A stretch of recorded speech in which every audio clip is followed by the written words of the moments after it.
Iniciamos hoje uma iniciativa que já gostaríamos de ter iniciado há bastante tempo, mas as circunstâncias fizeram com que chegássemos a 2023 e pudéssemos iniciar a primeira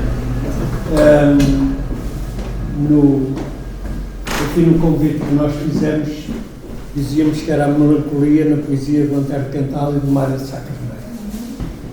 Aqui está um título, digamos, provavelmente mais assertivo, sim, mais explícito. Mais explícito. Antes de mais, obrigado por terem vindo. Estas tertúlias, em princípio, realizar-se-ão todos os meses. A próxima é sobre os 50 anos do Olmeiro, que já não está em Benfica, mas que há um documentário do António Castelo e da Andréa Friaças, um documentário, enfim, bastante exaustivo, com também o apoio ao trabalho de investigação do professor Daniel Melo sobre estes 50 anos do Olmeiro. Oportunamente nós então diremos qual é a data. Nós gostávamos que isso se realizasse mensalmente, para já, é a periodicidade que nos parece mais, enfim, mais adaptada àquilo que queremos fazer, porque temos também o lançamento dos livros e de outras atividades. Posto isto, vamos ao tema que nos traz aqui. Dr. Samuel Jara apresentará e depois podemos então trocar impressões sobre isto. Ora bem, portanto, eu vou fazer uma apresentação que faz convergir, digamos que, uma visão das letras literárias com uma visão científica médica, que digamos que, no fundo, se enquadra dentro da psiquiatria, porque a minha especialidade e a minha profissão é de médico psiquiatra. E realmente nós sabemos que as letras, as humanidades, não estão tão distantes da medicina como às vezes poderá parecer. Realmente, o facto é que, com uma frequência bastante grande, figuras das letras e das humanidades sofrem de perturbações, nomeadamente perturbações depressivas. Portanto, os casos que eu aqui vou apresentar são de figuras das nossas letras de grande significado,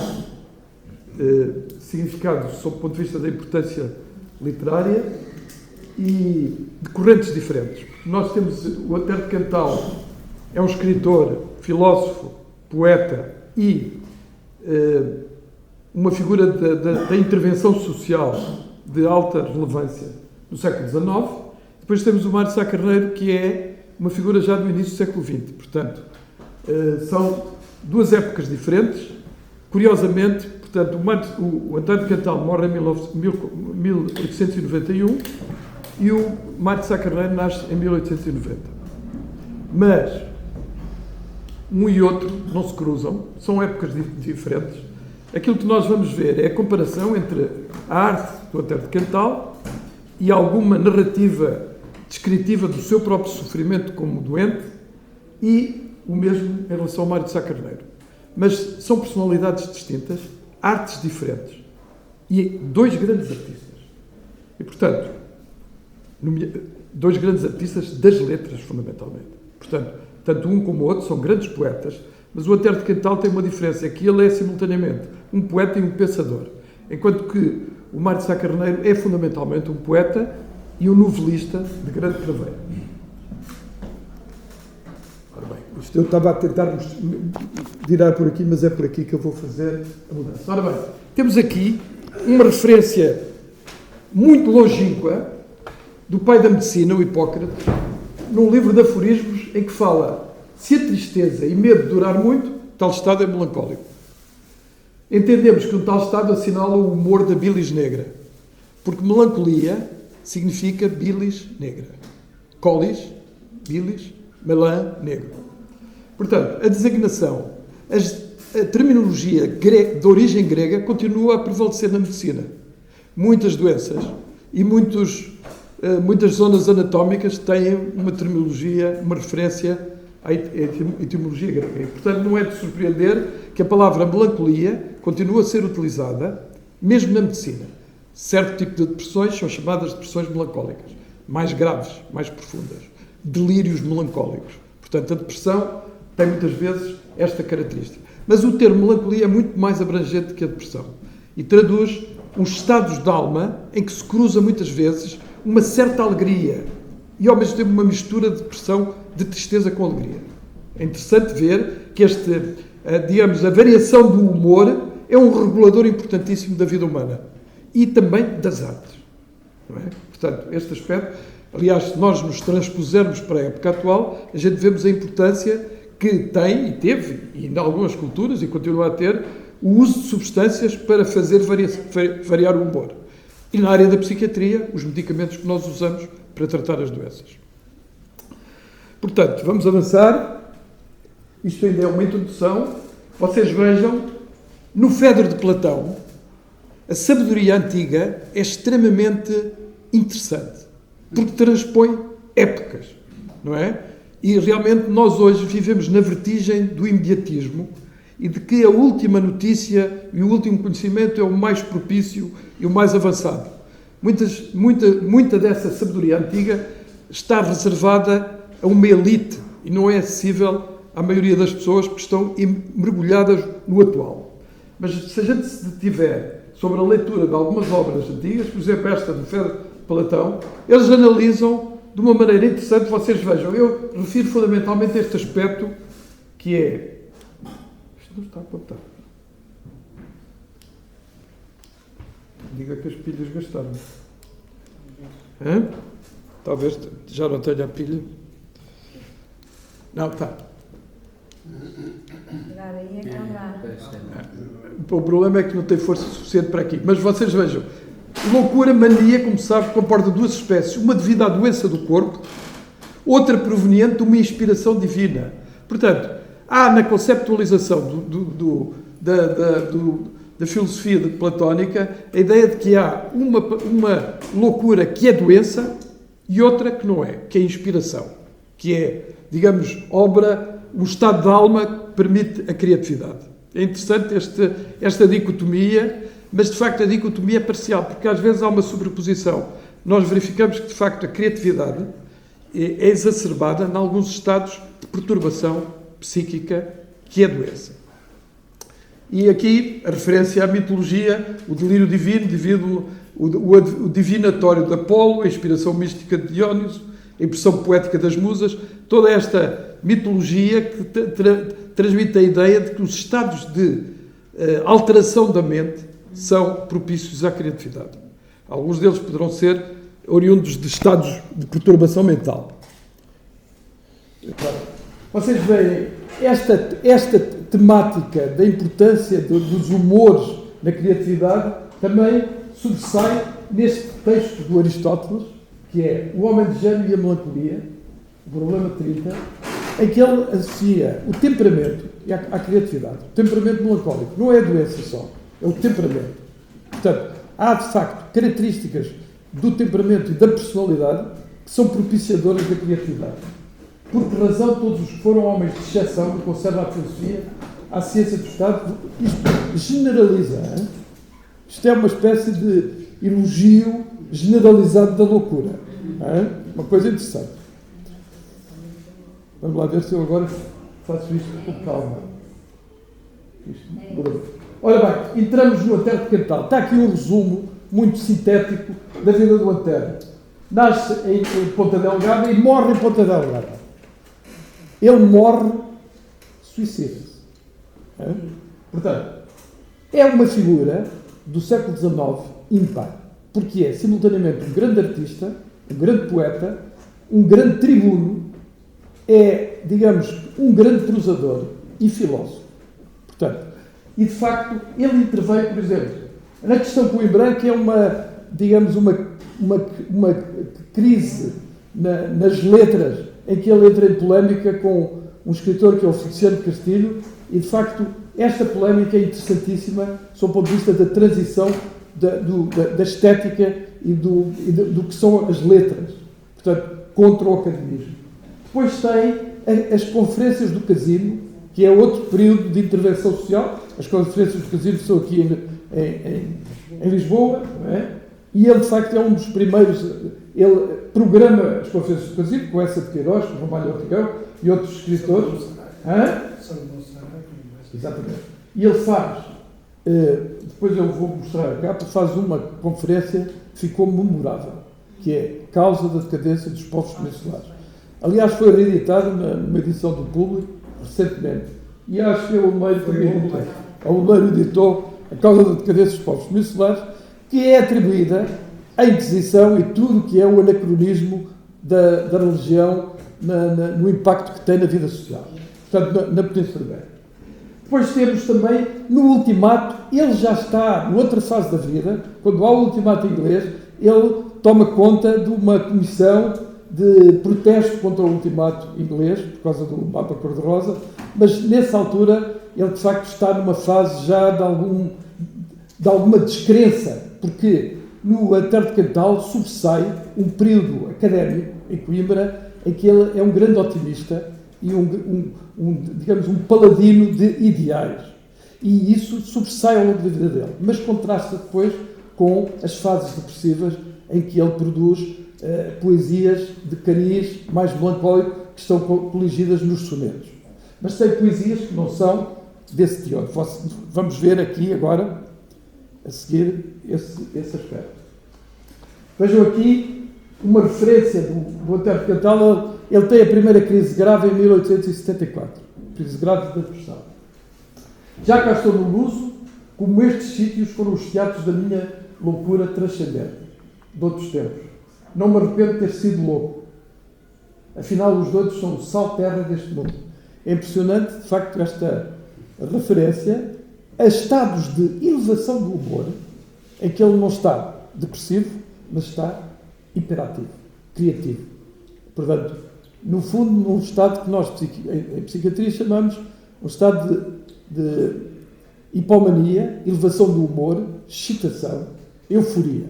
Não é? Mas uma euforia não, digamos, em que não se perturba o juízo crítico, mas em que se exacerba a criatividade da pessoa. Portanto, isto é uma carta em que ele fala dessas fases. Mas, de facto, nós podemos tirar ilações sobre esse tipo de fases de elevação do humor na fase da polémica da questão coimbrã e também nas fases criativas em que ele intervém socialmente. Porque ele é considerado uma figura, não apenas uma figura das letras, mas uma figura social extremamente importante. Aliás, ele faz a introdução da Internacional em Portugal, ele candidata-se para um Partido Socialista em 1870, não sei agora a data, e, portanto, ele tem uma intervenção social grande, desloca-se a Paris, tem um período de vida em que tenta ser tipógrafo, não é? Isto ainda na juventude, portanto, tem um grande dinamismo, mas desiste rapidamente. Pronto. Vocês vejam aqui ainda uma fase em que há, digamos, uma confiança, um otimismo,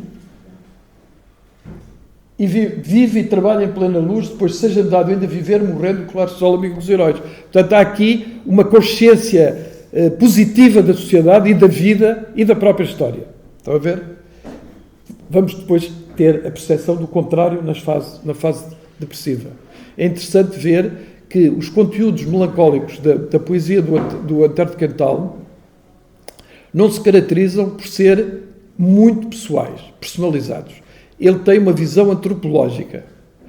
Contrariamente ao Mário de Sá Carneiro, como iremos ver a seguir, o Mário de Sá Carneiro retrata muito mais a sua pessoa, a sua vivência individual, e o Antero de Cantal, digamos que vê esse sofrimento como uma expressão da condição humana.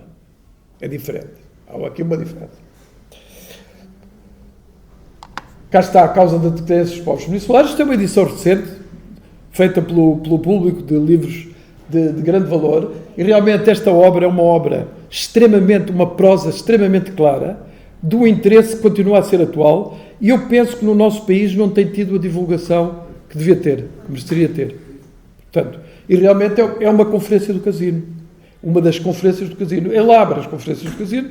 As conferências do Casino não sobreviveram, foram proibidas na altura, portanto, em 1871. Esta data de 71 dá o nome também à geração de 70, que é uma geração, digamos, que preconiza o desenvolvimento cultural e, digamos, uma nova etapa da cultura portuguesa e do desenvolvimento da sociedade portuguesa, assimilando os valores que, entretanto, nos países europeus já existiam. Ora, agora temos aqui a transposição da poética da vivência melancólica depressiva. Vocês vejam. Eu vi o amor, mas nos seus olhos baços nada sorria já.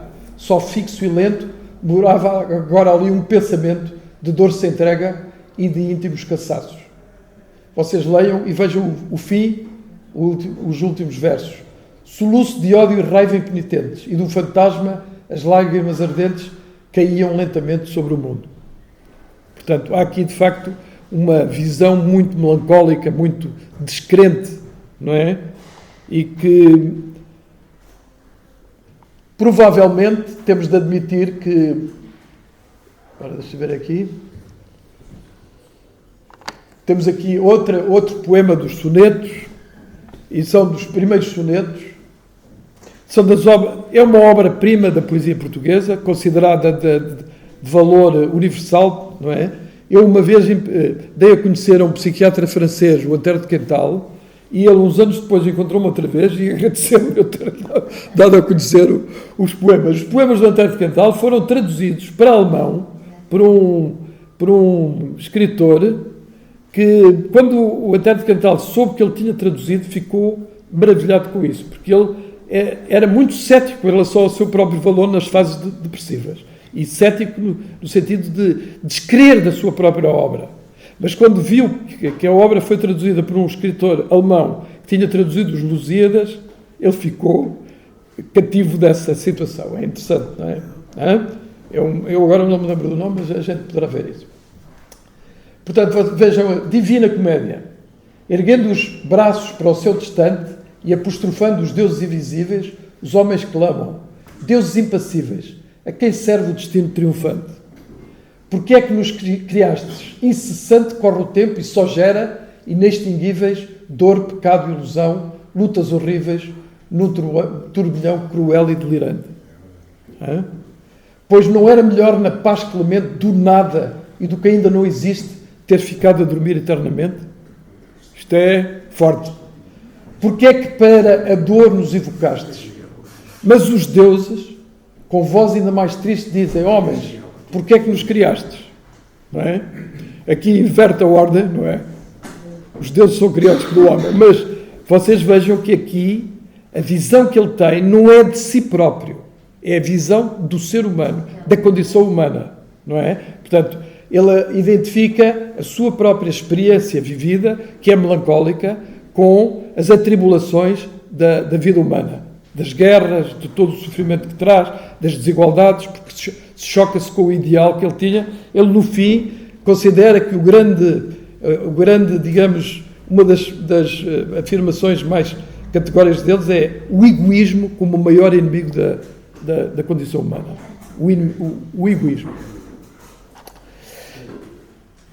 Mas é um homem de ideais sociais, é um lutador, não é um declamador de sofrimentos. Ele retrata aqui nos sonetos a sua vivência melancólica, mas ao longo da vida houve intermitências de grande convicção e de luta por ideais. Mais na fase juvenil, mas ao longo da vida foi tendo sempre essas fases.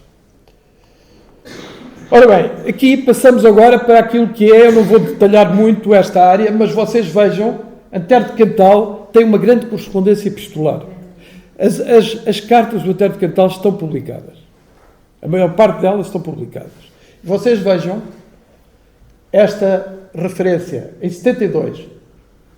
Vem tudo isto para lhe dizer que o que eu temia se realizou, isto é, o periódico ataque daquela minha enfermidade moral e fisiológica. Ele analisa a sua doença, faz uma descrição clínica da sua doença, O António de Cantal tinha uma capacidade de reflexão muito apurada. Tinha uma grande cultura e, portanto, tem uma grande capacidade de autocrítica e de autoavaliação. E aqui diz assim: verdade é que esta mesma consciência me impede também de me abandonar e deixar-me invadir completamente. Sigo o desenvolvimento do mal, não o posso atalhar, mas posso ao menos evitar quanto o favoreça, quanto lhe dê alimento. Isso faço e para isso são precisos os seus conselhos. Ele serve-se da correspondência com Oliveira Martins, que é um grande amigo, para poder reforçar uma atitude contra a doença. Portanto, há aqui uma interação psicoterapêutica entre o amigo com quem ele se corresponde e ele próprio. Portanto, ele serve, portanto, a ajuda que o Oliveira Martins lhe presta é preciosa para ele conseguir sobreviver à melancolia que está a sofrer. Portanto, este retrato que ele faz da sua doença é repetido em muitas cartas. Estão a ver? Portanto, mas é muito interessante ver esta... Vejam aqui, esta... Porque realmente estou num estado de corpo e espírito mórbido e esmorecido, estado que é uma das minhas fatalidades. Reparem, a queixa não é só mental, é física. Fadiga, espapassamento, falta de criatividade, embutamento, não é? Portanto, a queixa da depressão não é meramente mental. Ainda hoje, erradamente, muitas vezes, as pessoas pensam que as depressões são só vivências psíquicas. Não são. A depressão atinge os instintos vitais, a energia, a vitalidade. A pessoa muito deprimida tem dores, tem mal-estar, tem más digestões. Portanto, aqui está refletido também, na sua expressão, a variedade da sintomatologia depressiva. Estão a ver? E a depressão continua a existir. Hoje fala-se muito de saúde mental, mas é curioso que há um paradoxo. Fala-se de saúde mental e deixou-se de falar de doença mental. É interessante, porque saúde mental banalizou-se de tal maneira, qualquer coisinha de chacha é saúde mental. Epá, isto é, os mass media transtornam tudo. Pá. Não é? Portanto, e vejam aqui em Ponta Delgada, estou realmente bastante doente, com poucas esperanças de melhoras. O pessimismo faz parte da depressão. Descrença. E a perda da autoestima. Depois aqui em São Miguel, onde estou já de volta com o mesmo estado em despeito da hidroterapia. As terapias da época não serviam para nada. A única que ainda tinha algum valor era o apoio humano, a solidariedade humana, o afeto dos outros, o evitar os conflitos. Aquilo que, no fundo, se inscreve dentro das psicoterapias. Vocês vejam, começa a estar cansado. É forçoso de se decidir isto, se morre ou se vivo. Muitas vezes, na melancolia, coloca-se a questão tudo ou nada. É interessante que se vê isto, esta mesma percepção, também muito no Fernando Pessoa. Fernando Pessoa é um melancólico, claramente. Claro que ele depois diverge nos seus heterónimos, não é? Mas é um melancólico. Portanto, vamos ver agora mais. Vejam aqui, 75, isto é a época pior, mas em 91, depois de uma melhora, 91, estamos quase no fim da vida dele, porque ele suicida-se em setembro de 1891. Regressa a Ponta Delgada e vocês veem, depois de uma melhora que me iludiu, tenho piorado consideravelmente. Ele tem a concepção da sua doença e resolveu voltar para o continente para me fixar com a minha irmã em Lisboa. Já não fez isso. Quando partir, a 18 de setembro. É um desgosto, ele suicida-se a 11 de setembro. Estão a ver? É um desgosto e transtorno cujo mal não sei se poderia estabelecer. Fez a adoção de 2 filhas de um amigo e essa adoção teve um efeito estimulante sobre ele. Mas depois os conflitos da família, quando vai para os Açores, complicaram-lhe a vida. Também, no fundo, aqui a interação. Temos, simultaneamente, a vivência da doença, as interações humanas e a descrença no processo histórico. Porque, na história, há períodos de ascendência e períodos de afundamento. Não é? A gente assiste ao século XX. Ele não teve a infelicidade de assistir à Primeira Guerra Mundial, coisa a que o Mário de Sá Carneiro assistiu. Assistiu, isto é, esteve vivo no período da Segunda Guerra Mundial, na Primeira Guerra Mundial, que eu já irei falar. Mas vocês vejam aqui, peço à minha razão, comunico aos meus nervos o estoicismo que ela tem. Portanto, a interação entre o psiquismo e o corpo. Portanto, fez de facto um esforço titânico de resistir à doença e não conseguiu. Se, por exemplo, o Antero de Quental tivesse vivido no século XX, no período em que a psiquiatria e a medicina avançou, ele não se teria suicidado. Estão a ver? Mas há uma dúvida, tenho aqui um texto interessante do Miller Guerra, não sei se lembram do Miller Guerra, um médico muito famoso, que era neurologista, mas os neurologistas praticavam a psiquiatria. Depois a separação entre neurologia e psiquiatria decorre depois de meados do século XX. Não é? Havia uma grande mistura. Por exemplo, o Freud era neurologista antes de ser psicanalista. Os que eram os psiquiatras mais clássicos eram os alienistas. Júlio de Matos, Miguel Bombarda, etc. Porque lidavam com a doença mental mais grave. As depressões muitas vezes eram tratadas pelos neurologistas. O Egas Muniz, por exemplo, etc.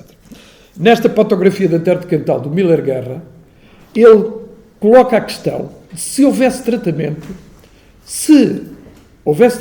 no caso do Antero de Quental, seria que ele produziria os sonetos melancólicos que produziu. É interessante esta consideração do Miller Guerra. Hein? É interessante. Mas provavelmente produziria outras obras que, enfim, a sua criatividade não se extinguiria, não é? Mas, pronto, vamos passar adiante. Portanto, eu não estou a ler tudo. Agora vejam, este poema é dos últimos. Podem-se ler os poemas em ordem cronológica e vai-se vendo também a evolução. Este já não é tão pessimista. Aqui, disse ao meu coração, olha para quantos caminhos vãos andamos. Considera agora, desta altura fria e austera, os ermos que regaram nossos prantos. Vocês vejam o último terceiro. Respondeu, desta altura vejo o amor. Viver não foi em vão. Se é isto a vida, nem foi demais o desengano e a dor. Portanto, ainda passa aqui um certo consolo e uma certa, digamos, saída do desespero. Porque, de facto, alguns poemas são o desespero máximo, o abismo. Não é? Feito valente na escola da tortura repetida e no uso do penar tornado crente, respondeu, desta altura vejo o amor. A questão do amor por antítese da destruição. Carta a Ana Quental. É interessante ver também este aspecto, que isto é psiquiatria. O Antero de Quental teve um irmão internado no Rio da Foz, que veio a ser depois o manicômio Bombarda, depois o Hospital Miguel Bombarda e agora a Colina de Santana. A Colina de Santana, tem lá um museu da Colina de Santana, ainda não se sabe o que é que aquilo vai ser, mas de facto os terrenos estão, enfim, para serem valorizados, não sabemos como. Portanto, mas vocês vejam que o irmão do Antero de Quental, o André Quental, merece aqui uma consideração muito humana do Antero de Quental. Diz ao André que lhe envio saudades, sou sempre amigo dele e que não me esquecerei de ir a Lisboa, vê-lo e tirá-lo dali do manicômio. Estão a ver? Porque, de facto, ele seria mais doente que o Antero de Quental. Estão a ver? E estava hospitalizado. Provavelmente de uma doença maníaco-depressiva com fases mais graves, maníacas, de elevação do humor. Estão a ver? É interessante. Pobre André. Portanto, esta relação humana com a pessoa que tem uma doença mental, ainda hoje, é uma questão altamente controversa, porque há muitas pessoas que estigmatizam o doente mental, consideram-no negativamente, ou têm medo, ou acham que o louco é perigoso, etc. Ainda agora a lei de saúde mental que saiu, que está para sair, chama-se Lei de Saúde Mental, é uma lei que já foi aprovada na Assembleia da República, eu por acaso estive a lê-la atentamente e fiz até uma crítica à lei, porque a lei chama-se Lei de Saúde Mental e verdadeiramente é uma lei de internamento compulsivo. O que é uma coisa estranha, porque de facto o internamento compulsivo é reservado a poucos doentes, muito graves, e que não assumem o tratamento. Agora, chamar Lei de Saúde Mental a uma lei de tratamento involuntário, é regressivo. E é, digamos, uma forma deturpadora do que é a saúde mental e do que é a psiquiatria. Uma especialidade médica deve ser praticada voluntariamente. Só excepcionalmente, em casos muito graves, em que o doente não assuma o tratamento, não o aceita devido à própria doença, é que se pode praticar o internamento compulsivo, que é aceito na maioria dos países. Mas não se deve chamar lei de saúde mental a uma lei de tratamento involuntário. Portanto, é um erro. Vamos continuando. Portanto, ainda temos aqui uma coisa que é as doenças e tratamentos do Antero, que também é uma coisa interessante, como vocês podem ver, a quantidade de diagnósticos que o Antero teve. Estão a ver? Portanto, reparem aqui, médico Filomeno da Câmara, astenia do tubo digestivo, prognóstico negativo. Sintomas gastrointestinais, doença da espinha, o Curri Cabral, o Manuel Bento de Sousa, Charcot. Ele foi a Paris ser consultado pelo Charcot. E o Charcot, na altura, era o pai da neurologia. Mas a neurologia estava a paredes meias com a psiquiatria. A histeria era o elo de ligação entre a psiquiatria e a neurologia. E o Charcot era o pai da histeria. Aliás, na Salpêtrière, onde o Freud foi beber a sua informação inicial. Mas é curioso que o diagnóstico de histeria caiu, desapareceu. Hoje não há histeria. Aliás, hoje há tanta histeria que ninguém vê histeria.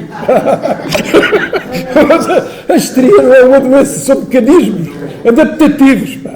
Não é? Porque esta sociedade é extremamente extrovertida. Toda a gente está-se a exibir nas redes sociais, na televisão, etc.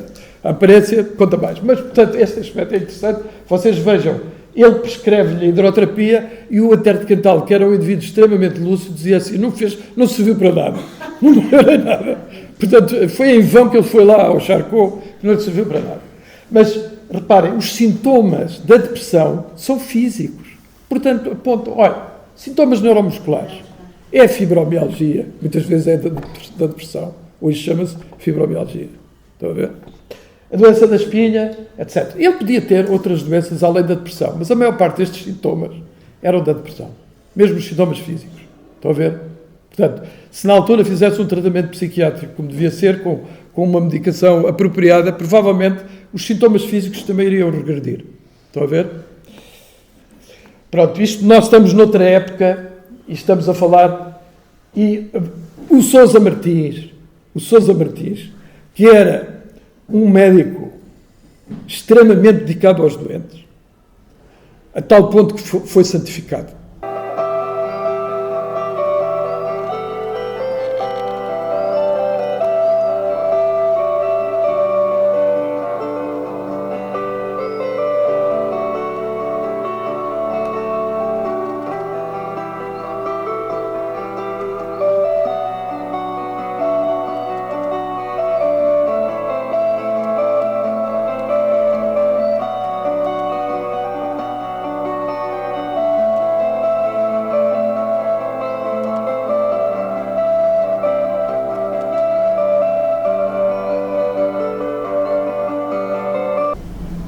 Hoje vai-se visitar o cemitério da Nandra, há uma peregrinação e há ali na praça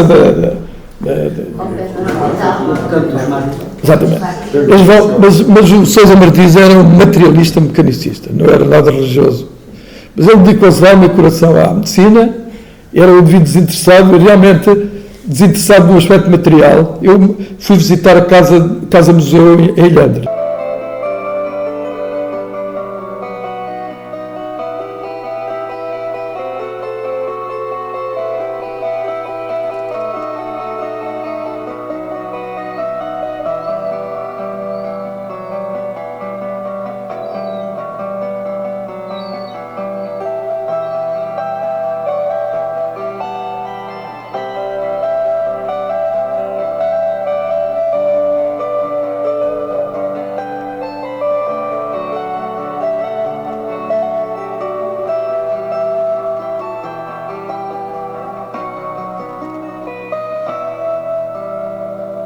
Supostamente o Dr. Sousa Martins nasceu nesta sala onde nós estamos.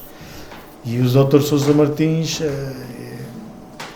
para nós, é o filho mais ilustre da história desta milenar terra. Nós já temos, a nossa freguesia tem mais de 800 anos de história, é de 1203, tem o seu foral, e o Dr. Sousa Martins é a figura mais ilustre da nossa terra, e que levou aquilo que nos tanto caracteriza como alhandrenses, que é o nosso bom coração, a nossa solidariedade com o próximo.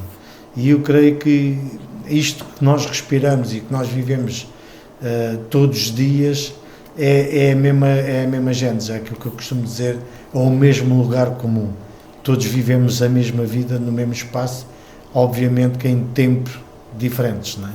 E o Dr. Sousa Martins, que nesta casa é agraciado e visitado todos os anos pelo menos em 2 grandes momentos, no dia 7 de março, dia do seu nascimento, e no dia 18 de agosto, no dia do seu falecimento, e as pessoas vêm conhecer a magia que aqui está, ou a presença, não sei se poderei dizer assim, do Dr. Sousa Martins, da nossa Alhandra e na sua casa. E pronto, e depois gostava muito de lhe oferecer a nosografia de Anter, porque foi através de Anter que vocês chegaram ao Dr. Sousa Martins, pelo que percebo. Acho que foi o único livro que ele escreveu que não é palestras sobre medicina, mas também é um diagnóstico, ao jeito do Dr. Sousa Martins, do seu amigo Anter de Cantal. E eu gostaria de vos oferecer. Muito obrigado. Obrigado, eu. O Dr. Sousa Martins era, na verdade, um vulto maior, não só da ciência, mas era um humanista absolutamente extraordinário. Por isso é que, hipoteticamente, ele retirava, cobrava, hipotética não está escrito, é verdade, ele cobrava aos ricos um valor acima do valor que ele considerava da consulta para poder comprar medicamentos e ajudar os pobres. O que eu estava há pouco a dizer, com o coração, com o sentimento. E isso é que é fundamental na interligação entre as pessoas, né? Essa interajuda. E eu creio que isso foi aquilo que eu ainda há pouco disse, é comum ao povo desta terra.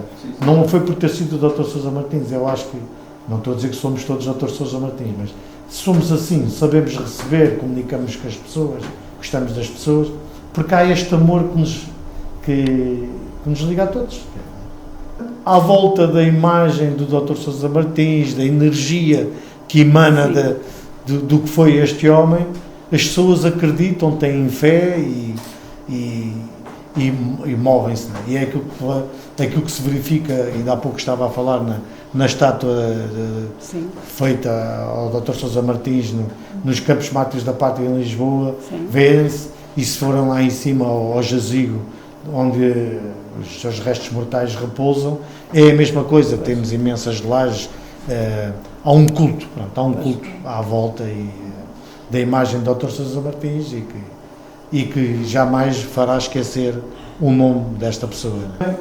Ele especializou-se nas doenças de pulmões, do aparelho respiratório, por isso é que ele foi um dos pioneiros no combate à tuberculose. Aliás, tanto foi e tanto tratava os tuberculosos pobres que viviam na miséria, que ele trazia a riqueza da casa dos ricos, cobrando, como ia tratar essas pessoas aos casebres e onde fosse, deixava comida, deixava dinheiro para os medicamentos, deixava os próprios medicamentos, e por isso é que ele também se tornou o santo que é, não é? Conhecido, pelo menos, é reconhecido como santo, como um homem santo.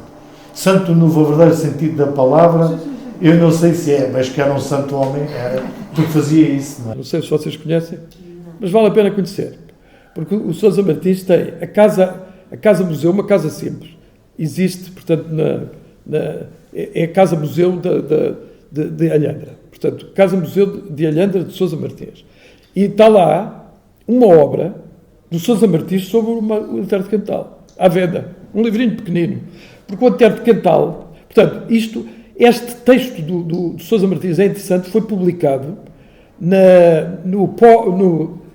obra Depois da Morte, que se chama, portanto, agora não estou a lembrar do nome, mas é In Memória, onde escreve também o Essa de Queiroz. E o Sousa Martins apressou-se a fazer o seu trabalho e estava ansiosíssimo que o Essa de Queiroz se despachasse. Escreve sucessivas vezes, porque queria editar o texto dele sobre a análise do caso do Antero de Cantal. Ele faz uma análise razoável, porque não era... É um psiquiatra avant la lettre, Sousa Martins. Era um homem que tinha uma cultura médica boa, não deixou obra escrita, mas deixou este texto que é interessante, mas ele tem uma visão muito biológica, biologista e degenerativa. Ele acha que todas as células do organismo do Antero de Cantal estavam atingidas pela doença. E realmente, estão a ver, degenerado superior. Usava-se nessa altura a teoria da degenerescência, que era, digamos, uma doença hereditária que se ia transmitindo nas gerações sucessivas, sempre mais agravada, e atingia todo o ser. Portanto, um biologismo um bocado metafísico. Estão a ver? Bem, É interessante ver isto, esta interpretação. A doença da terra mental por Miller Guerra.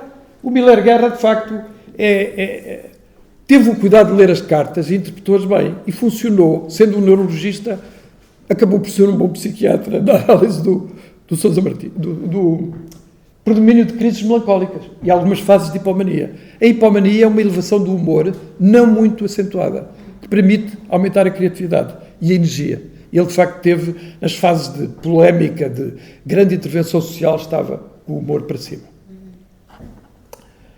Congresso Internacional. Agora, vamos passar a Mário Sá Carneiro. Não é?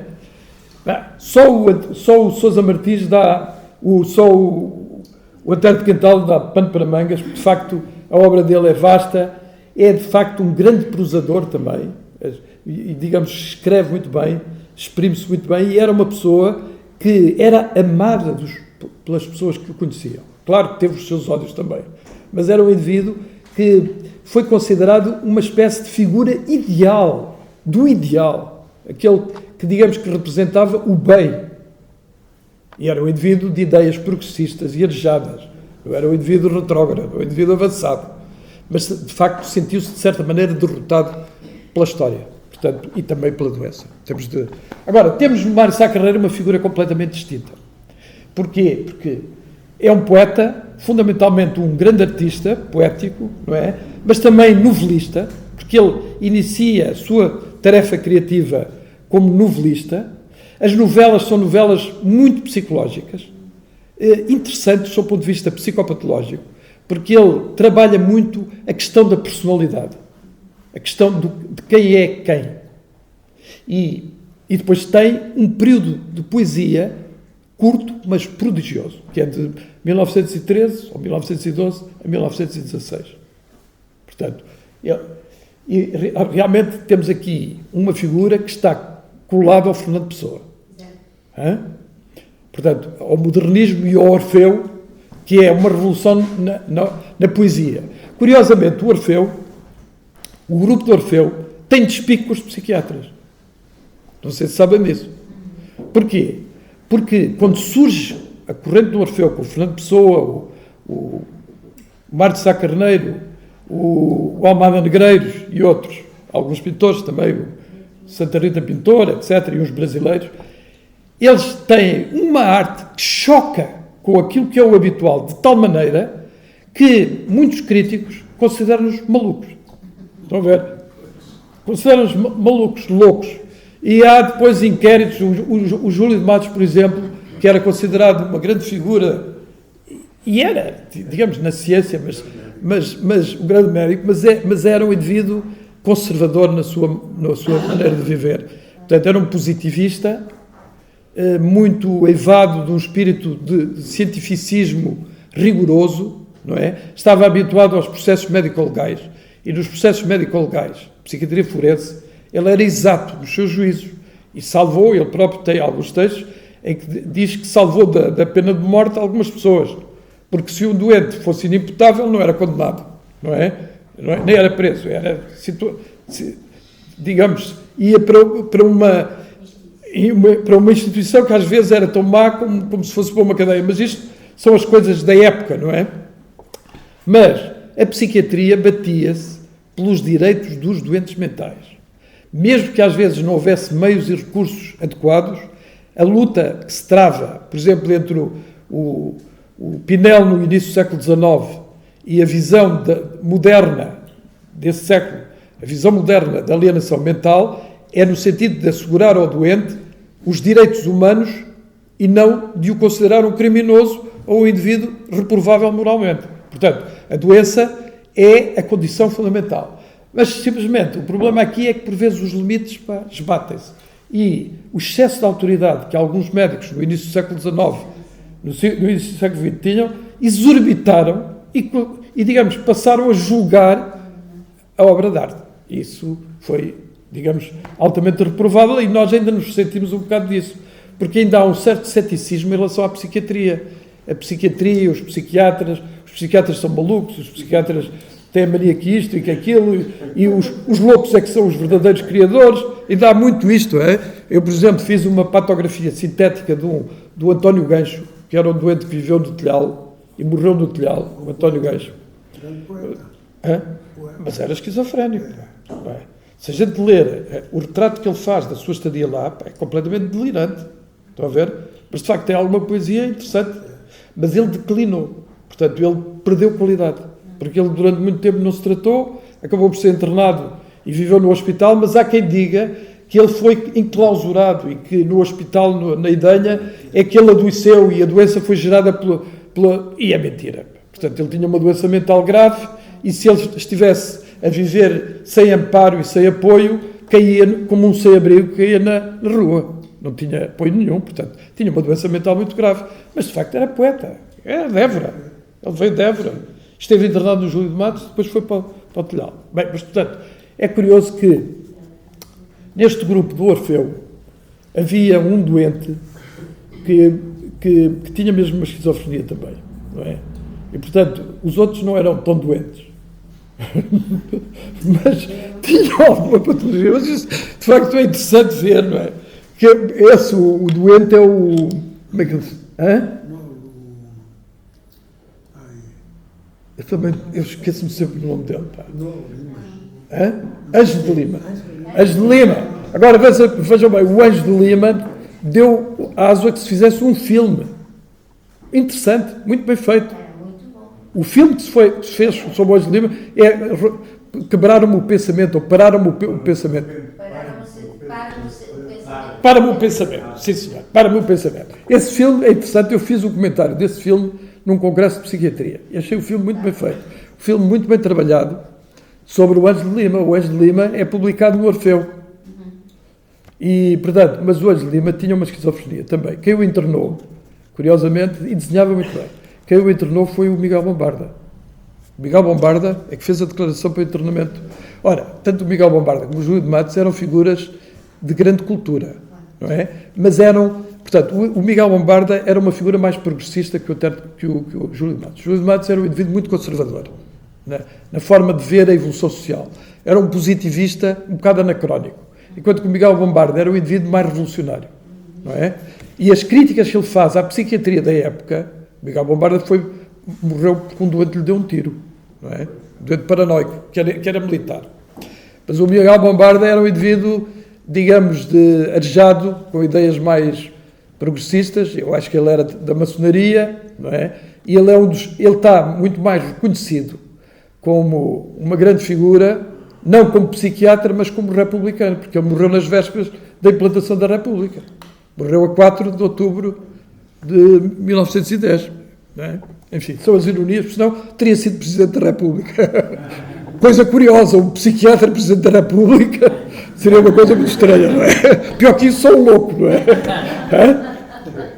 A propósito disso, vocês não sei se sabem que na lei inglesa, que se chama Mental Act, considera-se que o rei possa ficar maluco e estabelece as regras para ver como é que se pode resolver o assunto, percebe? Não é? Porque isso é possível, pá, não é? Ninguém está isento desse tipo de patologia. Agora vejam, passemos ao Mário Sá Carneiro, que é de facto uma figura das letras. Eu lembro, o meu pai gostava imenso da poesia do Mário Sá Carneiro. E realmente, a poesia do Mário Sá Carneiro é uma poesia muito, quer dizer, é um esteticismo extremamente trabalhado e, digamos, a sonoridade belíssima e o trabalho poético é feito, digamos, não é uma poesia racionalista, nem reflexiva, é sensorial, estésica, cruzam as sensações, não é? É um indivíduo, de facto, com uma sensibilidade apuradíssima. Portanto, não é um pensador como o Antero de Quental. Aqui temos uma grande diferença. Ele não é um pensador. É um grande artista, mas não é um pensador. Não é? E, portanto, o Antero de Quental é poeta e pensador. Ele, aliás, diz que não fez nada para ser poeta. O Antero de Quental diz isso. Quer dizer, que a poesia lhe vinha normalmente. Enquanto que aqui, digamos, a personagem do poeta identifica a pessoa, que é o poeta. Mesmo nas suas novelas, é poético. Portanto, agora vamos ver alguma coisa sobre ele. Vocês vejam. Ele morre em Paris a 26 de abril de 1916. Quanto tempo é que ele viveu? 25 anos. Portanto, produz a obra poética em 3 anos. Fulminante. Meteórico. Não é? Com apenas 25 anos. Portanto, é uma figura. Tem aqui uma coisa que o Fernando Pessoa valoriza na história dele muito, que é, ele perde a mãe muito cedo. Então, foi cuidado por uma ama, mas ele perde a mãe muito cedo. Tem uma relação boa com o pai, mas o pai é uma figura que está em circulação, mas ajuda-o durante muito tempo, e realmente é o pai do Otero, é o pai do Mário de Sá Carneiro que paga o Orfeu, a obra Orfeu. É paga por ele. Portanto, ele ajudava, e é uma classe social média burguesia. Portanto, faz o liceu em Lisboa, etc. É uma figura de Lisboa. O Antero de Cantal é curioso, que o Antero de Cantal vive em Vila do Conde,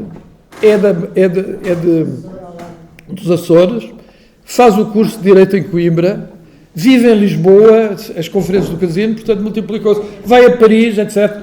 O Mário de Sá Carneiro vive em Lisboa e vai viver para Paris. Porque Paris, de facto, era a meca cultural, na época, não é?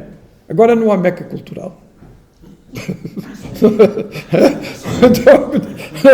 Mas havia, de facto, não era meca cultural. Mas meca continua a existir. Continua a existir e continua a existir logo. Mas, portanto, vamos ver para diante. Pronto. Cá está o Orfeu, vocês vejam aqui. O Dr. Júlio de Matos terá o manicômio arrombado, o jornal O Mundo, de junho de 1915. Estão a ver? Mas o Júlio de Matos foi entrevistado. Ele considera, de facto, com alguma prudência, porque era um indivíduo muito reflexivo, ele não se expõe muito, mas considera que alguns, de facto, que eram uns exagerados, que a arte estava a ser um bocado desvirtuada. Portanto, ele faz uma crítica literária, depois é criticado pelo Leonardo de Coimbra. Leonardo de Coimbra dá uma tosadela no Júlio de Matos, e bem dada, por acaso. Não é? Mas Orfeu, edição facsimilada. É curioso que isto é editado, vocês vejam, o Orfeu é reeditado 100 anos depois, 2015, não é? Eu, por acaso, comprei a reedição. Tu compraste? Comprei? A reedição dos cadernos. Foram editados só 2, mas a terceira também, houve uma terceira póstuma, não é? Mas, de facto, é no Orfeu que se inicia o modernismo, com o Fernando Pessoa, enfim, uma revolução nas letras portuguesas. E digamos que é uma revolução quase instantânea, uma coisa que dura pouco tempo. Impressionante, não é? E mesmo o Mário de Sá Carneiro morre pouco tempo depois, porque temos em 1915 e ele morre em 1916. Portanto, vamos continuar. Temos aqui um poema do Mário de Sá Carneiro, vocês vejam o extrato. Sombra, vertigem, ascensão, altura. Sei a distância, compreendo o ar, sou chuva de ouro e sou espasmo de luz. Sou taça de cristal deitada ao mar, diadema e timbre, elmo real e cruz. Vocês vejam aqui o contraste da melancolia, está muito patente aqui, entre a ascensão, a altura, e a queda. O valor e o desvalor, o tudo e o nada. Estão a ver? Aqui perpassa mais de uma maneira clara, porque a poesia do Otero é uma poesia filosófica. Alguma dela. Outra não é, mas é filosófica. Enquanto que aqui é uma poesia existencial, não é? Sensorial. Mas ele fala da altura, sombra, vertigem, ascensão, altura, e depois sou taça de cristal deitada ao mar. Sou um desperdício. Tenho muito valor, mas estou no fim. Acaba. Isto repete-se este tema. E o álcool? É curioso que muitos artistas no século XIX e no início do século XX usavam substâncias estimulantes, por exemplo, a cannabis. O haxixe já é utilizado no século XIX, não é? E há um estudo de um psiquiatra francês que experimenta, por exemplo, a cannabis e faz um texto sobre psicopatologia psicopatologia experimental. Portanto, ele próprio descreve os efeitos da cannabis e faz essa avaliação. Mas alguns artistas, por exemplo, o Baudelaire usava. Não é? E outros. Não é? O Rimbaud, etc. Outros poetas. Mas usavam as substâncias. Mas o álcool, meu amigo, não é? Continua a ser. O álcool continua a ser. Mas este álcool aqui é uma metáfora. Álcool, nem ópio nem morfina. O que me herdeu foi álcool mais raro e penetrante. É só de mim que ando delirante. Portanto, não é o álcool, é dele próprio. A excitação. Está a ver?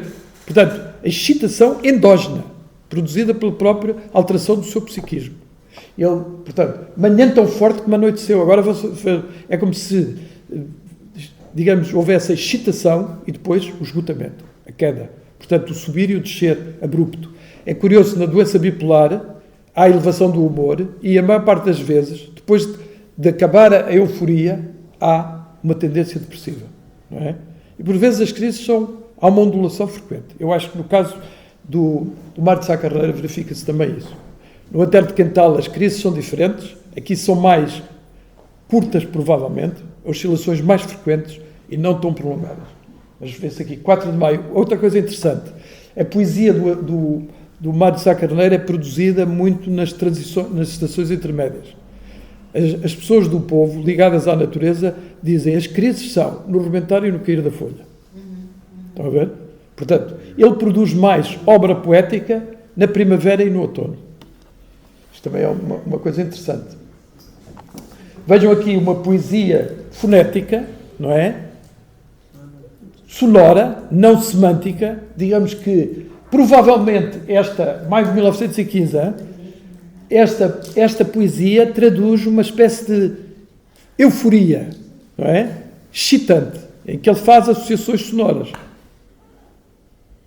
E visual, também visual. Portanto, aqui há também há um poeta francês que é agora não estou a lembrar do nome, que utiliza muito esta... Não é. Hã? Não me lembro agora do nome, mas é muito conhecido. Ele tem um livro que se chama Alcool, acho eu. Mas agora me lembro do nome. Apollinaire. Guillaume Apollinaire. O Apollinaire tem esta poesia também. Portanto, aqui também influência francesa. No fundo, as artes são cosmopolitas, não é? As artes espalham-se, as correntes artísticas, não é? De certa maneira, há quem diga, e até certo ponto é verdade, que a poesia do Mário de Sá Carneiro aproxima-se, antecede o surrealismo, não é? Não é? Portanto, há aqui também o surrealismo, está muito a paredes meias com a questão da loucura. Hein? O André Breton estudou medicina e ele faz, nas suas teses, faz muitas especulação sobre o subconsciente, o onirismo, e contesta muita doença. Por exemplo, o livro do André Breton, que é Nadja, é ele que acompanha uma doente com esquizofrenia, que vai produzindo as suas artes, é? Os seus desenhos, e ele faz o livro com base no acompanhamento que faz dessa doente. É engraçado, aqui a proximidade entre a psiquiatria e há quem diga que depois o André Breton depois desinteressou-se dela quando ela foi hospitalizada. Pronto, mas isso só... A arte é assim, não é? Estão a ver? Mas, portanto, continuando... Sazonalidade e criatividade. Esta psiquiatra, Kate Jamieson, sofria de doença bipolar. Aliás, sofre, porque ela ainda é viva. E era uma grande psiquiatra, é uma grande psiquiatra. E ela escreveu um livro que se chama Tocados pelo Fogo, em que faz a análise da frequência com que pessoas com doenças psiquiátricas têm grande criatividade. Tocados pelo Fogo está traduzido para português. Eu fiz o prefácio a esse livro. E fiz a revisão da tradução. Vocês vejam aqui o predomínio da criatividade em abril, maio, junho e depois setembro, outubro. É engraçado, outubro, novembro. Oscilações da criatividade. Isto é, o homem de gênio, e depois vocês, baseado nos dados do Lombroso, o Lombroso, que é, digamos, um psiquiatra italiano, século XIX e início do século XX, que o Fernando Pessoa andou a estudar. O Fernando Pessoa tem uns estudos que se chamam Gênio e Loucura, publicados na imprensa nacional. São estudos, apontamentos, reflexões sobre leituras, e leu o Lombroso e faz comentários sobre ele. Porque o Fernando Pessoa, na sua juventude, teve a intuição da sua genialidade e teve muito medo de enlouquecer, porque ele tinha perturbações. Estão a ver? Uma delas era a fobia da loucura. E, portanto, andou a estudar a loucura. O indivíduo não fica louco por andar a estudar a loucura. Não é contagiante. Mas pronto. Agora vejam este também. Vislumbre. A horas flébeis outonais, por magoados fiz de dia, minha alma é água fria, em ânforas de ouro entre cristais. Continua a haver este contraste, entre o frio e os cristais e as ânforas de ouro. o ouro e o frio, não é? É interessante, não é? Quase. Agora este contraste entre o... Quase. Um pouco mais de sol eu era brasa, um pouco mais de azul eu era além. Para atingir faltou-me um golpe de asa. Se ao menos eu permanecesse aquém. É impressionante estes versos, não é? Traduz esta oscilação entre o tudo e o nada. O ser e o não ser. Não é? A morte e a vida. Está aqui tudo muito bem. Não é? 13 de maio. Vocês vejam. Não é? 13 de maio. Agora vejam o Mário Sá Carneiro. Não é? Isto eu tirei numa revista de medicina. É engraçado que ele foi... Portanto, dizia ser estudante em Paris e não era a primeira vez que consultava um neurologista. Tinha consultado outros em Paris. Descrevia com facilidade as manifestações que o atormentavam. E ele foi ter com o Egas Muniz. Onde é que isso está?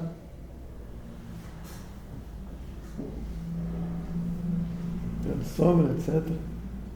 Está aqui. Portanto, disse, sabe, doutor, por vezes sinto um desdobramento na minha pessoa, mas não é apenas um desdobramento psicológico, um desdobramento físico. O que me descreve faz-me lembrar um poema que recentemente li numa revista literária e que diz mais ou menos isso. Despegam-se-me os braços que, vestidos de casaca, vão ao bairro do vice-rei. E o doente surpreendentemente respondeu: mas esse poema fui eu que o escrevi. É que Muniz. Impressionante, não é? Isto é impressionante.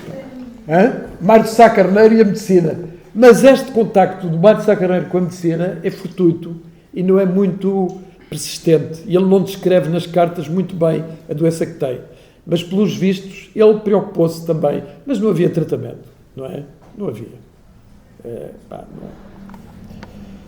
A loucura, os doidos são irresponsáveis, diz o código. A ironia do Mário de Sá Carneiro também é impressionante, não é? Esta ironia. Ele, aliás, num dos contos, diz assim: se todos fossem loucos e a minoria não fosse louca, então a civilização era louca.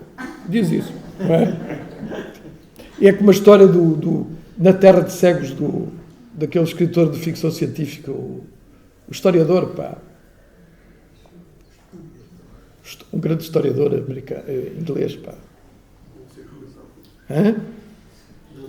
É um ficcionista, ficção científica, Tem um livro que se chama Terra de Cegos. Que é interessante porque há dois indivíduos, não é, que acabam numa sociedade em que todos são cegos. E quando chegam lá, não é, digamos que, as pessoas acham muito estranho os conhecimentos que eles têm, não é? E acabam por correr com eles de lá. Não eram compatíveis com a sociedade. Não é o Orwell. É o... H.G. Wells. É o Wells, exatamente. Conhece esse conto? Não, tem a Terra de Cegos, que é impressionante. Esse conto é impressionante, de facto. Não é? Se a pessoa não tem as características que a sociedade sanciona, é eliminado. Não é? E, de facto, a discriminação baseia-se na diferença. Quando a diferença é minoritária, porque se a diferença for maioritária, já não há rejeição. E a gente vê que o racismo também se baseia muito nisso. Não é? Portanto, as pessoas funcionam por identificação projetiva. Muitas vezes não transcendem a aparência. Olham muito para a aparência e não para a essência das coisas e das pessoas. Portanto, correspondência com o pai. Vejam isto. Fevereiro de 1916. Ele suicida-se em abril de 1916. Diz assim: nenhumas novidades, querido pai. Continuo sem receber notícias suas. Uma das causas, eu aqui vou analisar uma coisa que é o suicídio do Antero de Capital, do Mário de Sá Carneiro. O Mário de Sá Carneiro está em Paris em 1916. A guerra começa em 1914. Paris está desinteressante, porque a juventude foi para a guerra. Portanto, tudo está uma lástima. Ele vê-se desapossado do convívio normal e começou a faltar de dinheiro, porque o pai está em Moçambique e teve dificuldade em transferir o dinheiro. Portanto, está numa situação de carência. Por outro lado, as cartas do Fernando Pessoa, porque o Fernando Pessoa, nesta altura, a meio adoece com um AVC, tem um acidente vascular cerebral, vem de Durban para Lisboa, e o Fernando Pessoa também está muito em baixo. E, portanto, ele atrasa-se na correspondência ao Mário de Sá Carneiro. O Mário de Sá Carneiro faz correspondência apelativa ao Fernando Pessoa. E o Fernando Pessoa não responde. Responde tardiamente. Há uma carta póstuma que ficou. Porque as cartas do Fernando Pessoa para o Mário de Sá Carneiro perderam-se. Quase todas. Mas esta existe a última. Agora, veja. Estou muito constipado, com muitas dores na garganta e caguirrinhando. Uma estupada sem nome. Mil abraços e beijos do seu Mário. O Mário de Sá Carneiro é considerado por alguns autores como sendo um indivíduo narcísico. Estão a ver? Mas ele não é tão narcísico como eles o retratam. Porque ele estabelece relações de amizade também. Ele tem apego aos outros. Estão a ver? Portanto, ele procura relacionar-se com as outras pessoas. Por outro lado, morre muito novo. Portanto, a personalidade dele não se desenvolveu. Também temos de ver que é um indivíduo muito mimado, não é? Um indivíduo genial, precocemente genial. Começa a escrever muito cedo. Também um percalço do amigo dele, com quem ele faz até uma peça, que é o... agora não me estou a lembrar do nome, mas é um amigo que se suicida. Cabreira. Suicida-se. Portanto, há uma época, no início do século XIX, do século XX, em que o suicídio está na moda. Epá, uma história de eutanásia agora. Não é? Toda a gente a falar de eutanásia. Os papagaios de todas as cores. Desde a iniciativa liberal até ao Bloco de Esquerda. Blá, blá, blá, eutanásia é que vai resolver mais um direito humano e tal. A sociedade humana é muito contagiada pelas ideias. Pá. Umas boas, outras más. Contágio existe. Pá. E a ideia do suicídio como uma espécie de recurso existencialista, eu por acaso tenho aqui até um texto engraçado sobre isso, do Álvaro de Campos também, porque de facto há esse culto do suicídio como alternativa, não é? Nós na psiquiatria lutamos contra o suicídio, não normalizamos o suicídio. Eu, por exemplo, na minha experiência clínica, deparei muitas vezes com pessoas que tentaram o suicídio ou que queriam suicidar-se e conseguiram não se suicidar devido ao tratamento adequado que fizeram. Portanto, um dos objetivos na saúde mental, no sentido estrito da palavra, isto é, saúde mental no sentido de intervir nas doenças psiquiátricas, é a prevenção do suicídio.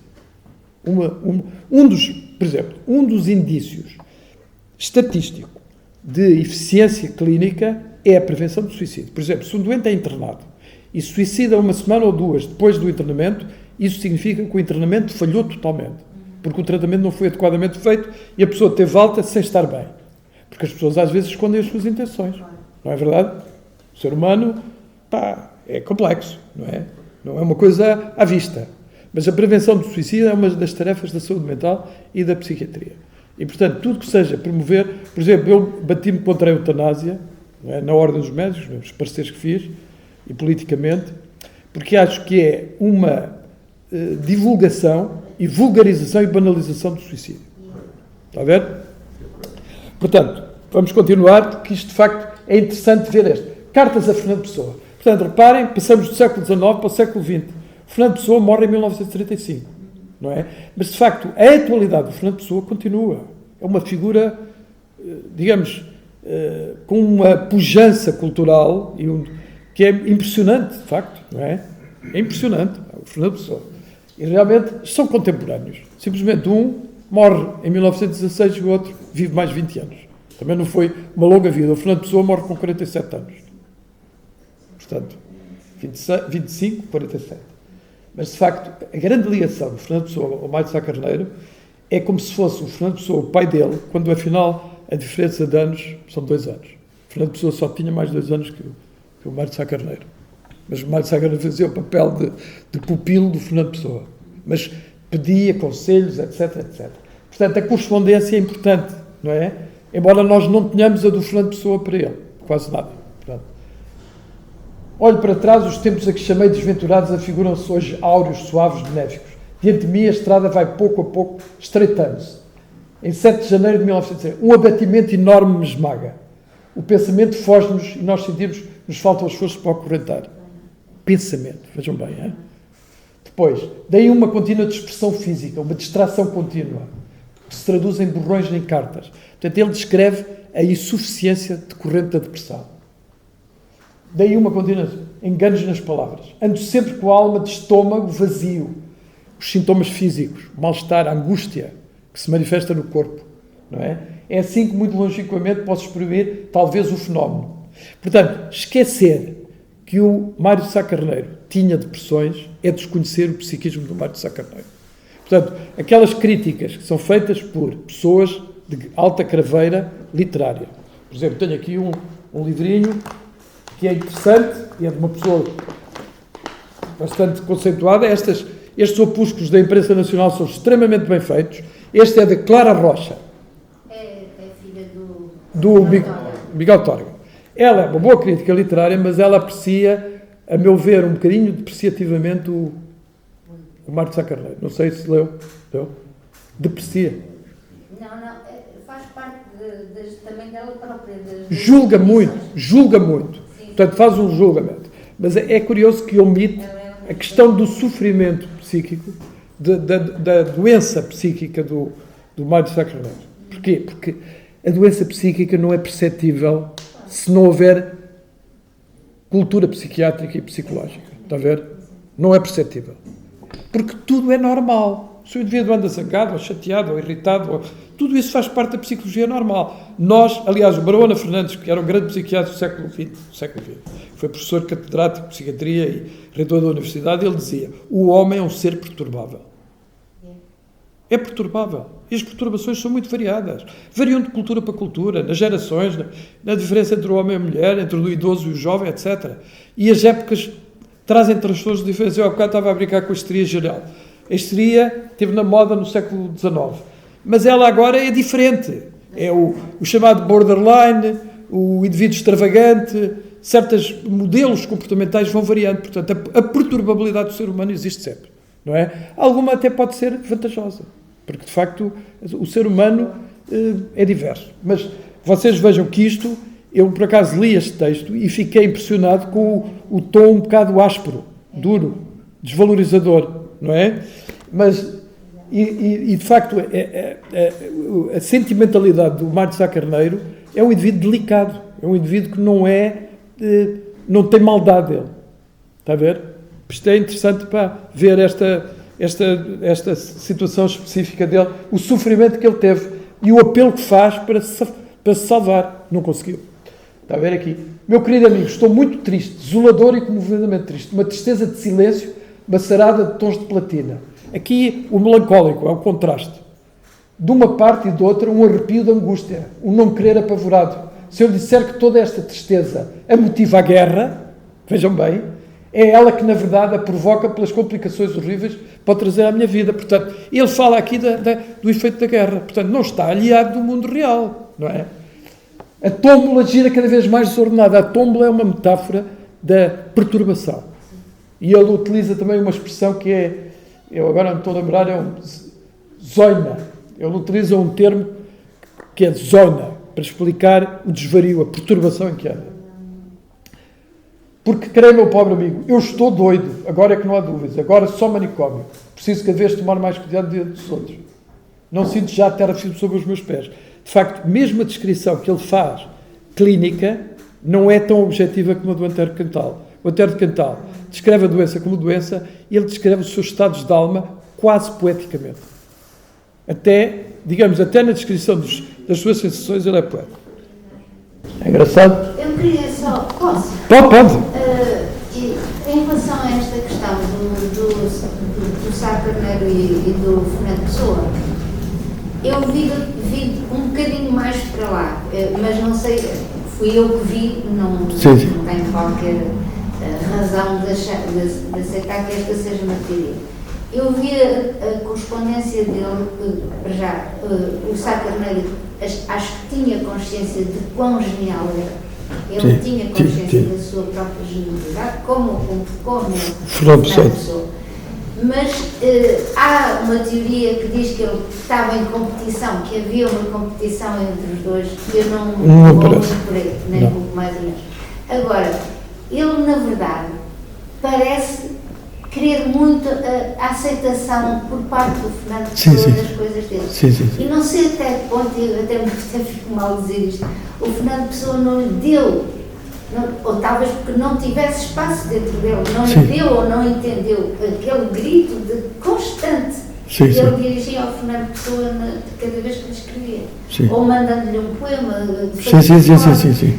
Era um alerta para verdade. como ele se estava a aproximar do abismo. E, de facto, fiquei com esta impressão, embora não tenha sido... É possível que sim, é possível. E os génios, muitas vezes, não Pois. medem bem depois... Não, e há aqui também uma coisa que é esta. O Fernando Pessoa também achava o suicídio uma coisa normal. Por isso, Está a ver?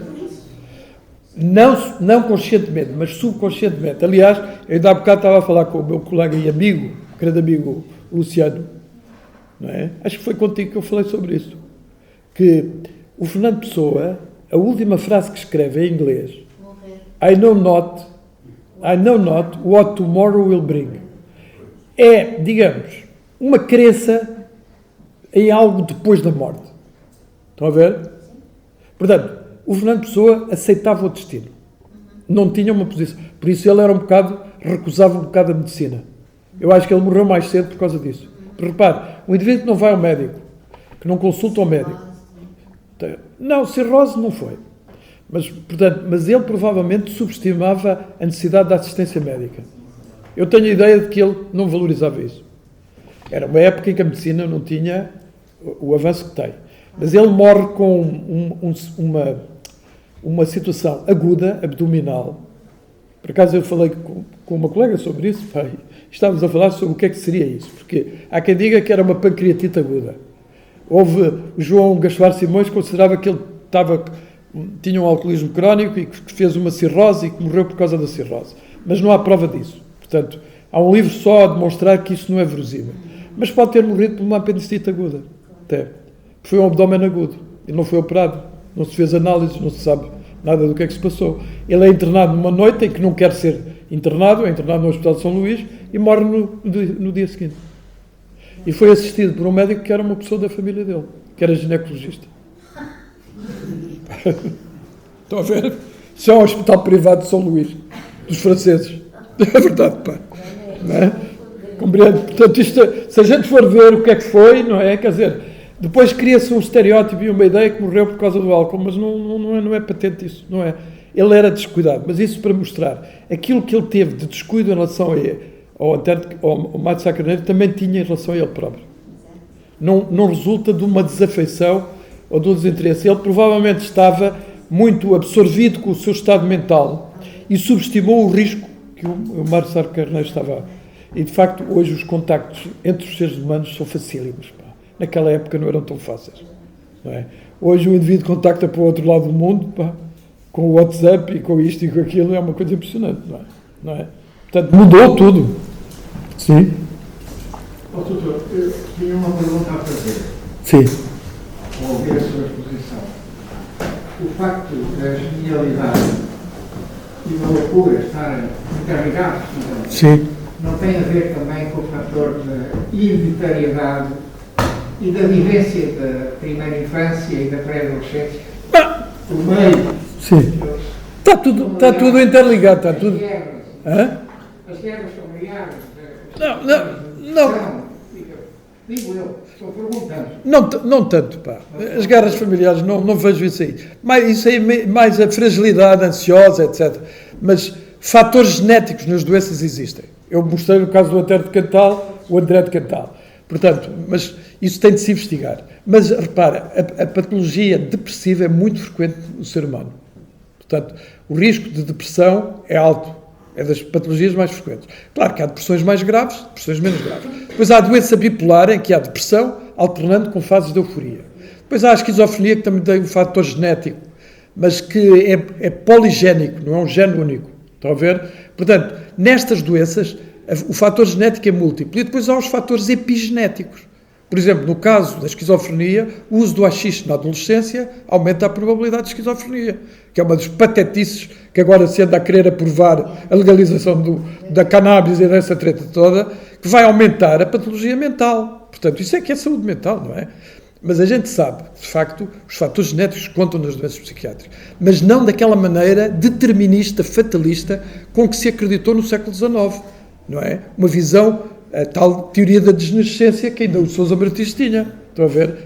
Que se considerava que tudo tinha uma carga genética e que era um fatalismo. Portanto, há muitas situações. E depois a gravidade das doenças também é dispar, não é? Por exemplo, a gravidade aqui da doença do Mário Sá Carneiro materializou-se num suicídio muito precoce, porque ele tinha uma personalidade frágil. Enquanto que o Fernando Pessoa não tinha uma personalidade frágil. O Fernando Pessoa tinha uma personalidade suficientemente forte para se dividir em vários personagens sem se desintegrar. Tinha uma capacidade, era um arquiteto uma coisa prodigiosa, porque ele conseguia manter o equilíbrio. Onde ele não conseguiu, na minha visão, porque eu ando a estudar o Fernando Pessoa nesse aspecto, onde ele não conseguiu foi atenuar a ansiedade e as crises de angústia que tinha. E bebia para atenuar a ansiedade. Provavelmente a bebida era uma terapia que ele fazia. Mas, portanto, vocês vejam, nesta carta, de Mário Sá, a 2 de dezembro de 1912, ele diz assim: é o médico que expondo ao cliente toda a engrenagem minuciosa da sua enfermidade. E como nos conforta sempre sabermos compreendidos, a sua carta me conformou. Portanto, ele tem com o Fernando Pessoa a mesma relação terapêutica que o Antero de Quental tinha com o Oliveira Martins e com outros amigos. Porque o Antero de Quental tinha muitos amigos e pessoas de alta craveira intelectual. Está a ver? E ele aqui mostra também a sua abertura ao outro, não é? E confia no outro, portanto. E tinha uma relação com o pai também, embora o pai era um indivíduo um bocado, digamos, andava muito, passeava muito e... O pai ajudou muito a ser doente, porque fez coisas horríveis. Quando ele saiu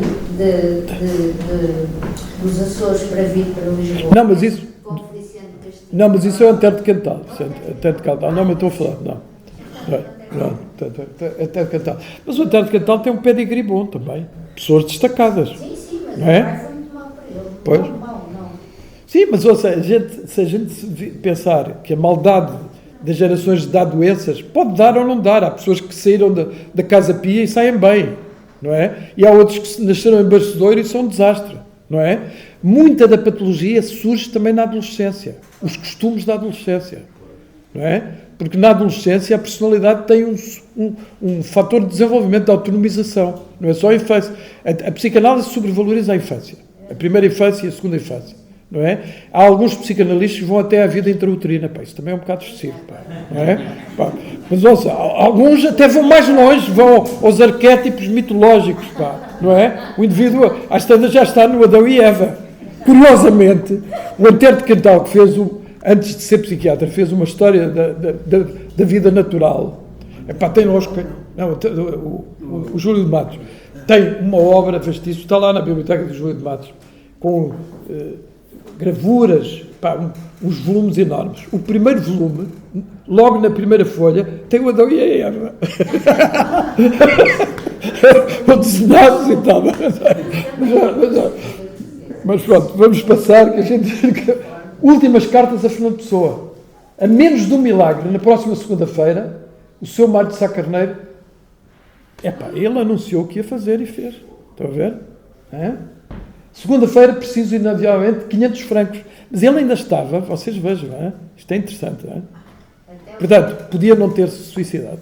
Portanto, nós na medicina, isto é uma questão de ética médica, não somos fatalistas.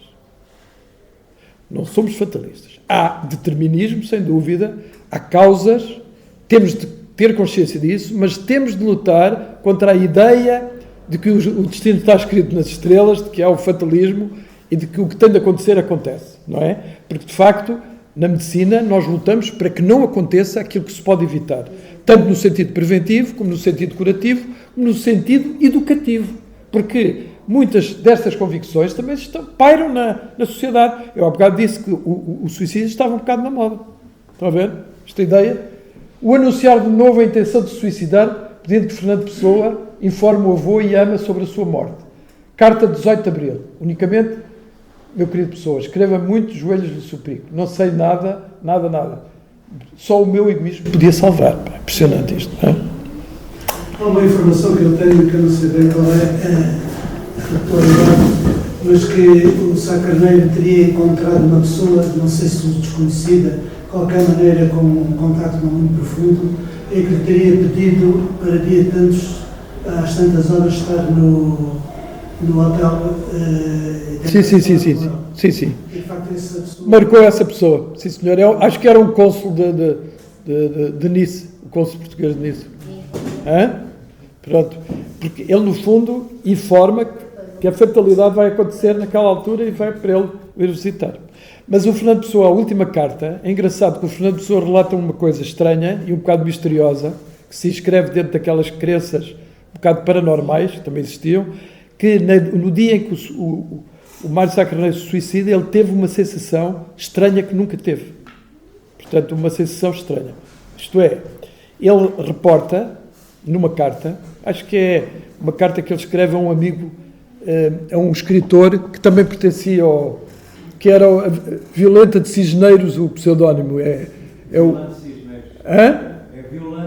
Violante de Cisneiros, que é Armando, não é? Armando Cortes Rodrigues, exatamente. Que ele faz uma carta a dizer que nessa altura ele teve uma sensação estranhíssima. Portanto, não podemos excluir totalmente isso, porque a ciência, há fenómenos estranhos de comunicação à distância que às vezes se verificam. E nós, pode a ciência ainda não os explicar, mas eles podem existir. Quando as pessoas estão muito ligadas, por vezes transmite-se uma informação que alguns interpretam como bioinformação, não é? Mas pronto, isto é um bocado especulativo, mas eu admito, eu pessoalmente, que não tenho nenhuma crença religiosa, acho... Não é nada especulativo isso. Acho que há fenómenos desse tipo. Neste momento, a física subquântica neste momento admite a ilocalidade das transmissões. Elas transmitem-se localmente. Exatamente. Portanto, o Fernando Pessoa reporta isso. Ele, de facto, era um indivíduo com uma personalidade invulgaríssima, não é? E o Mário Sá Carneiro também, não é? Bem, mas, portanto, agora vejam aqui. Mensagem de despedida a Fernando Pessoa. Meu grande adeus do seu pobre Mário Sá Carneiro. Sim. Hã? Está bem? Fantástico. Esta, não é? Pronto. Aqui tenho este livro, é um livro interessante, Maria José de Lancastre também fez uma fotobiografia que eu comprei aqui na feira. Comprei aqui na feira do Benfica. Ela é casada com aquele escritor... O Tabuque já morreu. Tabuque. Ela é casada com o Tabuque. Tabuque também tem um livro sobre Fernando Pessoa. Agora, é curioso este livro, que eu tenho aqui. Estão a ver? Está aqui. Crónica do Suicídio Anunciado. É impressionante que este livro, não é? Este livro, estão a ver? Tem um prefácio do Richard Zenit, que é o biógrafo de Fernando Pessoa. E realmente ele aqui, vocês vejam como é que é o Álvaro de Campos, num poema, diz assim, este poema é impressionante. Se te queres matar, porque não te queres matar? Aproveita que eu, que tanto amo a morte e a vida, se ousasse matar-me, também me mataria. Se ousares, ousa. De que te serve o quadro sucessivo de imagens externas a que chamamos o mundo? Por aí fora, depois diz assim, fazes falta? Ó sombra fútil chamada gente. Ninguém faz falta. Não fazes falta a ninguém. Isto é do Álvaro de Campos. Portanto, esta ideologia, esta forma de ver, existia também. Hã? Serás recordado 2 dias, do dia em que nasceste? Exato, pois. Embora consideres que o Namuno não exagera, de qualquer maneira ele debruça-se sobre o suicídio, pelo menos na classe literária portuguesa. O espanhol, o Namuno... Sim. Países suicidas. Sim. E nesse caso diríamos da Espanha, que teve a Guerra Civil, um país de fratricidas. Opa, isso são generalizações. Eu acho que o suicídio é mais frequente nos países nórdicos. Portanto, não é? Nos países menos desenvolvidos, em que as carências são muito grandes, as pessoas lutam pela sobrevivência. Quando as pessoas já não precisam de lutar pela sobrevivência, começam a exigir da vida coisas mirabolantes. É impressionante isto, pá. Isto é a natureza humana. Agora, na antropologia cultural, há tribos que são estudadas como sendo benfazejas, muito coisas. Há tribos paranoides, há tribos guerreiras, há toda a variedade possível. Aquilo que na antropologia cultural é a diversidade de costumes, verifica-se na sociedade atual como um tribalismo também muito diverso. Olha, só uma questão que eu queria aqui colocar rapidamente. Sim. Será que o ato suicida não envolve também um fator de esperança? É uma questão pertinente. É pertinente. Mas é uma questão de esperança irracional. Exatamente. Sim. Porque a pessoa pode partir do princípio que, ao suicidar-se, se livra ou liberta de uma determinada situação, Sim. mas pode adquirir uma outra dimensão. Pronto, isso é a crença na pós-morte. Mas se formos, por exemplo, aos hindus, não é? Eles acham que podem passar para outro ser, não é? Ou ter outra vida carnal. Ou ter os espíritas, por exemplo, uma vida espiritual. É a transcensão da simples condição corpórea. Sim, para uma espiritual. Eu estou a fazer uma Não, é verdade. É verdade, eu acho que no caso de Fernando Pessoa isso é muito patente. Mas é curioso que o Mário de Sá Carneiro não tem essa crença aqui. Porque ele está desesperado a não querer suicidar-se. O Agostinho da Silva faz uma crítica geral ao budismo, dizendo que por isso mesmo eles são uma filosofia pessimista. Sim. Essa de, está bem, a vida existe, mas outro cedo. E não abre um campo, abre uma categoria espiritual, segundo o Agostinho da Silva, claro. Mas vocês veem, os poemas de Sá Carneiro eram escritos por crises. Por crises. As crises. A palavra crise é, digamos, crise em medicina, nós usamos a palavra crise. Pode ser uma crise aguda ou uma crise mais prolongada. Mas a crise significa algo que mudou de repente uma situação anterior. Portanto, a crise pode ser uma crise poética. Mas quer-me parecer que o poeta se via acometido de uma espécie de delírio poético. E então era cristal translúcido, ser sem suporte, abismo interior, vertigem, caos. Não é? À medida que o livro se esvanecia, Sá Carneiro ia tomando consciência de si mesmo. Não é? É impressionante isto. Ora, isto é o prefácio do João Gaspar Simões, a poemas. O João Gaspar Simões tinha uma... De vez em quando exagerava, mas é curioso que mesmo nas biografias que fazem atuais do Fernando Pessoa, fazem sempre menção ao João Gaspar Simões, porque ele fez a descoberta antes dos outros. Não é? E isso, muita coisa certa. Pode ter exagerado um bocado, não é? Por exemplo, a psicanálise de Fernando Pessoa, etc. Mário Sá Carneiro, umas vezes vulcanicamente metafórico, outras vezes refletidamente analítico. Também é. E agora, estamos para acabar, perturbações do humor em artistas e escritores. Agora vejam, a tal Kate Jamison, psiquiatra americana, que fez os Tocados pelo Fogo, em que estuda os poetas ingleses e americanos. Por exemplo, o Edgar Allan Poe também tinha. O Edgar Allan Poe. O Byron e outros.